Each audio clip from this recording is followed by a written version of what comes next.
पहले अवनिजेश जी के पास जाऊं।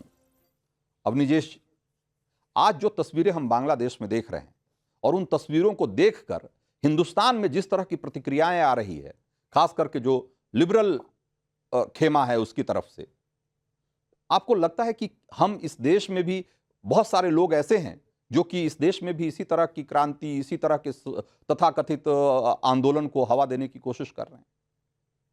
रंजीत जी, मेरा आपके ना दो शब्दों पे ऐतराज है। पहले तो इनको लिबरल कहना बंद कीजिए। ये काहे के लिबरल? लिबरल ये होती, लिबरल नहीं है ये लोग। ये कूप मंडूक हैं, एक खास एजेंडे पर चलने वाले लोग। दूसरा, क्रांति का तो सवाल ही नहीं उठता। ये क्रांति ऐसे होती है क्या? हाँ, आपने तो सिर्फ अभी नेताओं का नाम बताया। मैं एक यूट्यूबर को सुन रहा था जो पहले कभी अपने आप को जर्नलिस्ट कहा करते थे, बहुत धीरे गति से समाचार पढ़ने के अंदाज में जो बात किया करते थे। उन्होंने कहा कि ये लूट नहीं है, ये जनता को, इसको आप लुटेरा मत कहिए जनता को। ये लूट नहीं है, लूट नहीं रहे। ये वास्तव में जनता को अपने अधिकार की पहचान हो गई है। हाँ, ये तक कह रहे हैं लोग। मुझे इन पर, यूट्यूबर पर और फारूक अब्दुल्ला जी पर बिल्कुल किसी भी तरीके का आश्चर्य नहीं है, लेकिन हैरत हो रही है वो संजय राउत जो आज भी कहते हैं कि हम हिंदुत्व की लड़ाई लड़ रहे हैं। एक शब्द उनको वहां पर हिंदुओं पर होने वाले अत्याचारों को, अभी आपने फोटो दिखाई, वीडियो दिखाया, वहां के हिंदुओं पर क्या अत्याचार हो रहा है। ऑल आइज ऑन राफा, ये तो वर्ड ट्रेंड बनता है, लेकिन कश्मीर पर जब निकाला गया तब, और आज बांग्लादेश में जो हो रहा है या पाकिस्तान में जो होता है, किसी भी इन तमाम जिनको आप लिबरल कह रहे हैं, और मैं इनको बहुत ही ज्यादा कहना चाहिए कि बहुत ही कूप मंडूक वाले लोग हैं, एक खास एजेंडा को लेकर के चलने वाले लोग हैं। इनका एक ट्वीट देखा कभी किसी ने एक ट्वीट देखा हो तो बताइए? नहीं है। रंजीत जी, वास्तव में आज और मैं एक बात कहता हूं, यहाँ के सारे भारतवर्ष की तो सारी उनके लिए आरएसएस को जिम्मेदार है। ये बांग्लादेश में आरएसएस कहां से आ गया? फ्रांस में, लंदन में, इंग्लैंड में, जर्मनी में, वहां कहां से आरएसएस आ गया? तो इसलिए ये एक खास तरीके की चल रहा है। और मैं आपको फिर रंजीत जी बताऊं कि देश के लोगों को ये मानना चाहिए, सोचना चाहिए, इस पर विचार करना चाहिए कि अब चुप बैठना नहीं, ऐसे तमाम लोगों को बाकायदा मुखर होकर के जवाब देना चाहिए, वरना वही हालत होगी जो बांग्लादेश में। 17 करोड़ जनता है, 17 करोड़ जनता देश सड़कों पे नहीं थी, कुछ लाख लोग रहे होंगे। 17 करोड़ की तुलना में बहुत कम थे। लेकिन अगर हिंदुस्तान के वो लोग जो आज हिंदुस्तान की आर्थिक स्थिति से, जिसको मालूम है कि आज भारत की आर्थिक स्थिति क्या है, जिसको मालूम है कि आज हम किस स्थिति में अपने पड़ोसियों के साथ देख लें और विश्व के स्तर पर देख लें, हमारा जीवन स्तर कहां तक कहां पहुंचा है, हमारे वीजा की, हमारे पासपोर्ट की इज्जत कितनी बढ़ी है, अगर वे सब लोग सड़क पर आने का मतलब मुखर होकर कहें कि नहीं आप गलत कह रहे हैं, नहीं आप गलत कह रहे हैं, जहां भी जो कोई बोले उसका मुखर विरोध करें, तभी हम इस प्रवृत्ति पर, जो आपने जिस प्रवृत्ति की ओर इशारा किया है, उस प्रवृत्ति पर नियंत्रण कर सकते हैं। तहसीन पूनावाला, बांग्लादेश में एक ऐसा विपक्ष था जिसने कि वहां की पूरी लोकतांत्रिक व्यवस्था को डिस्क्रेडिट करने के लिए अपनी पूरी ताकत से लगा हुआ था, और दुर्भाग्य से इस देश में भी एक ऐसा विपक्ष है जो कि इस देश की लोकतांत्रिक व्यवस्था को डिस्क्रेडिट करने में दिन रात जुटा हुआ रहता है। वो कहता है कि इस देश का ईवीएम फेक है, वो कहता है कि इस देश का चुनाव आयोग निष्पक्ष नहीं है, इस देश की सारी संस्थाएं बायस्ड हैं, और वो जाकर के इंग्लैंड में, अमेरिका में, यूरोप में ये कहता है कि हमारे देश में लोकतंत्र खतरे में है। राहुल गांधी ये जाकर कहते हैं कि हमारे देश का लोकतंत्र खतरे में है, क्राइसिस में है, और दुनिया को इसमें दखल देना चाहिए। क्या ये वही सोच नहीं है जिसने आज बांग्लादेश को इस मुकाम पे पहुंचा दिया?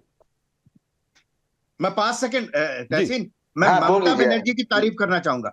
ममता बनर्जी जी ने जिस तरीके से कहा है कि गवर्नमेंट ऑफ इंडिया, भारत सरकार की जो नीति है, हम उसको फॉलो करेंगे, और ये खास तौर से इसलिए क्योंकि ममता बनर्जी हमेशा से शुरू से एंटी कम्युनिस्ट रही हैं, वो जानती हैं। इसलिए मैं आज सैल्यूट मारता हूं ममता बनर्जी को, उन्होंने जिस तरीके का वक्तव्य दिया।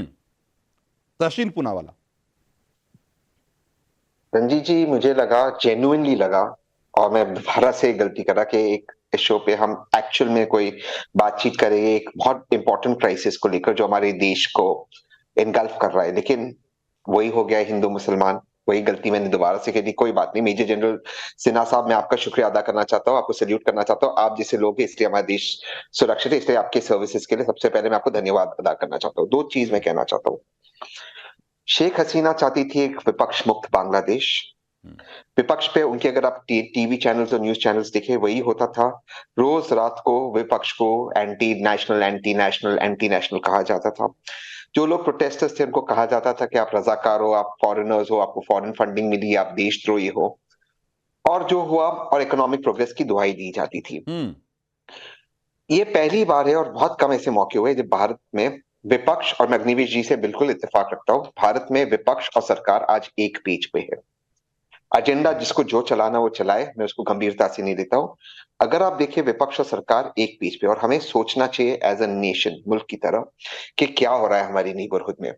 बांग्लादेश में जो हो रहा है, ना ही वो नरेंद्र मोदी जी की गलती है, ना ही वो राहुल गांधी की गलती है, लेकिन हमारा सबसे क्लोजेस्ट एलाई, हमारा सबसे करीबी दोस्त, वो इस वक्त टर्मोइल में है, और ये भारत पे इफेक्ट होगा। एक तो हमारा बॉर्डर है 3000 किलोमीटर से ज्यादा बांग्लादेश के साथ, दूसरा वहां से हमारे ऐतिहासिक ताइज है, बांग्लादेश एक बार अखंड भारत का हिस्सा रहा है, और तीसरी चीज, शेख हसीना के जाने के बाद खालिदा जिया और जो इस्लामिक पार्टी आएगी वो चाइना और पाकिस्तान के क्लोज है। ये हमारे लिए बहुत महत्वपूर्ण है।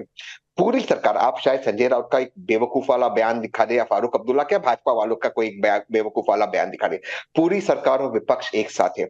मेरे आपसे अपील है रंजीत जी, मैं आपकी बहुत रिस्पेक्ट करता हूं, हम एक है, हम भारत को आगे रखें, और भारत इस वक्त क्या कर सकता है उस पर हम बातचीत करें। आज मैं ट्वीट भी किया, मैं पार्लियामेंट में प्रधानमंत्री जी का शुक्रिया अदा किया कि प्राइम मिनिस्टर ने ऑल पार्टी मीटिंग बुलाई। खालिदा जी के साथ कुछ हमारे ऐसे सेक्शंस है हमारी ये पॉलिटिक्स के अंदर जिनका उनके साथ एक अच्छा रिश्ता है। यही क्राइसिस आया था जब तालिबान के साथ, जब तालिबान की सरकार बनी थी अफगानिस्तान में, विपक्ष के कुछ लोगों ने वर्तमान सरकार के साथ बात करते, आज भारत का अफगानिस्तान के साथ एक अच्छा रिश्ता है जो हमारे स्ट्रेटेजिक इंटरेस्ट में है। हमें भारत को आगे रखना है। हम हर शो में करें राहुल गांधी खराब है, मैं कहूं मोदी जी खराब है, तहसीन, मैं दूसरी बात कह रहा हूं। नहीं है तहसीन, मेरा सवाल भारत और बांग्लादेश के संदर्भ में नहीं है। हम कोई फॉरेन पॉलिसी पर डिबेट नहीं कर रहे। फॉरेन पॉलिसी की डिबेट आज करने में यहां नहीं करूं। मैंने स्पष्ट लहजे में आपसे पूछा कि भाई इस देश का जो विपक्ष है, क्या जिस तरीके से बांग्लादेश में का विपक्ष गैर जिम्मेदारी पूर्ण तरीके से काम करता रहा और उसका नतीजा है कि आज बांग्लादेश अराजकता की आग में झुलस रहा है, क्या आपको नहीं लगता है कि हम इस देश की लोकतांत्रिक व्यवस्थाओं, लोकतांत्रिक मर्यादाओं पर बार बार सवाल उठाकर, हमने इस देश के चुनाव आयोग से लेकर और ईवीएम तक पर बार बार सवाल उठाकर हमने अपने देश के लोकतंत्र को इसी तरीके से डिस्क्रेडिट करने की कोशिश नहीं की?